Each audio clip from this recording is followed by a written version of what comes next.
আজকে সোমবার, তাই সুমি বাড়িতে করছে শিব পুজো। সুমির 16টা ব্রত পালনের আজকে লাস্ট দিন। আজকে সুমির 16টা ব্রত পালন সম্পূর্ণ হলো। আমার সুমি যে মহাদেবের পুজো করতে খুব ভালোবাসে, সঙ্গে আমার হরি ঠাকুরকেও খুব ভালোবাসে। তাই দেখো আজকে সকাল সকাল ঘুম থেকে উঠে স্নান করে মহাদেবের নামে ভোগ রান্না করতে বসে গেছে। আর মহাদেবের ভোগ ও তো নিজের হাতেই রান্না করে দিতে চায়। মহাদেবের জন্য মহাভোগ খিচুড়ি আর খেজুর গুড়ের পায়েস রান্না করছে। আমার সুমির যে বড় ইচ্ছা ছিল 16টা সোমবারে শেষ সোমবারে একটু ভালো অনুষ্ঠান করে পুজো করবে। এদিকে লীলামৃত ও শিবপুরাণ পড়তে কিছু লোকও চলে এসছে, আর আমি এখানে সবকিছু গুছিয়ে দিয়ে একটু পুজো করে নিলাম। আমি তো জানি ভগবানের সঙ্গে ভক্তদেরও পুজো করতে হয়, আর বাইরে ভক্তদের জন্য খিচুড়ি পায়েস সবকিছু বড় উনুনে রান্না হচ্ছিল। আমাদের বাড়ির পাশে আছে জাগ্রত শিব মন্দির। আগে আমি সেখানে প্রতি সোমবারেই পুজো দিতে যেতাম, আর সুমি ছোটবেলা থেকেই আমার সঙ্গে সেই জাগ্রত শিব মন্দিরে পুজো দিতে যেত।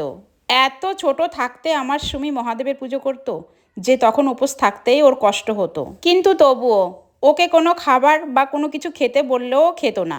আমাকে বলতো, মা পুজোর শেষে আমি মহাদেবের প্রসাদ খেয়ে নেব, তুমি আমাকে নিয়ে কোনো চিন্তা করো না মা, আমার কিছুই হবে না, মহাদেব যে আমার সাথেই আছে। এটা কিন্তু সত্যি, মহাদেব ওর সাথে আছে বলেই কোনো দিন ওর কোনো সমস্যাই হয়নি। আমি শুধু একটা কথাই বলবো, মহাদেব আমার সুমির পাশে আছে বলেই সুমি এই জায়গাতে আসতে পেরেছে।